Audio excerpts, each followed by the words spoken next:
지난 2012년 이명박 대통령이 국가 원수로는 처음으로 독도 땅을 밟았습니다. 일본과 과거사 합의에 적극적이다가 임기 말 느닷없이 단행한 독도 방문이었죠. 최저치까지 떨어졌던 지지율이 덕분에 반짝 상승했지만 그뿐이었습니다. 그 대가로 한일 관계는 크게 나빠졌습니다. 일본은 기다렸다는 듯 모든 교과서에 독도는 일본 땅이라고 썼습니다. 역대 우리 정부의 조용한 외교가 깨지면서 독도를 영토 분쟁 지역으로 부각시키려는 일본에게 스스로 말려든 셈이 됐습니다. 김영삼 대통령도 버르장머리를 고쳐놓겠다는 발언으로 환호를 받았지만 일본의 등을 돌려세웠습니다. 문재인 정부가 친일 정서를 국내 정치에 어떻게 이용했는지는 아직도 기억에 생생하실 테니까 더 보탤 필요가 없죠.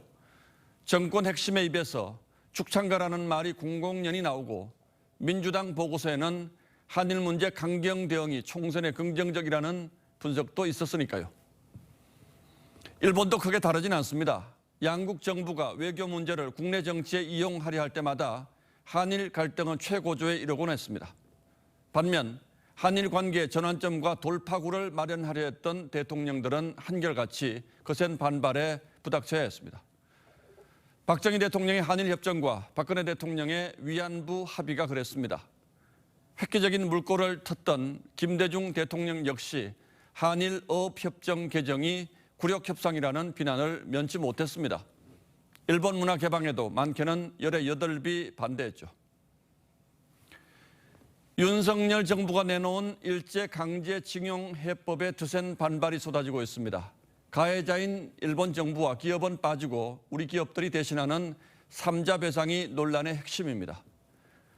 일본의 통절한 반성과 사과를 앞세웠던 김대중 오부치 선언과 달리 일본 정부는 두루뭉술한 반응에 그쳤습니다. 단칼에 매듭을 베려는 해법으로 그동안 쌓인 불신을 얼마나 해소할 수 있을지도 의문입니다. 윤 대통령은 지지율을 비롯한 정치 리스크를 무릅쓰고 언젠가 누군가가 해야 한다면 지금 내가 하겠다는 자세라고 합니다. 모든 책임은 내가 지겠다라고 했다죠. 징용 배상이 한일 갈등의 핵으로 대두된 게 벌써 11년 전입니다. 하지만 지난 정부들은 못 본 채 방치해왔습니다. 국내 여론을 의식해 피해왔다는 게 더 맞을 겁니다.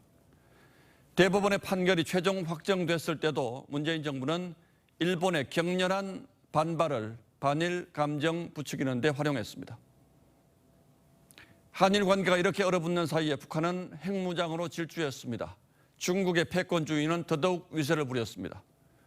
이런 절박한 상황 때문에라도 한일 협력은 더는 미룰 수 없는 과제가 됐습니다. 이제 우리 정부가 먼저 손을 내민 만큼 일본이 어떤 태도를 보일지 우리 국민들이 두 눈 부릅뜨고 지켜볼 겁니다. 납득할 만한 후속 조치가 없다면 역사는 다시 후퇴할 것이고 두 나라 어깨 위에 놓인 짐은 더더욱 무거워질 겁니다. 윤 대통령 역시 아쉽고 미흡한 부분들을 국민들에게 진솔하게 설명하고 설득하는 노력이 절실합니다. 한일 양국은 이제야 문제 해결의 끝이 아닌 시작점에 그것도 간신히 아주 위태롭게 서게 됐다는 사실을 잊어서는 곤란할 겁니다. 3월 7일 앵커의 시선은 더 이상 외면할 수는 없습니다. 였습니다.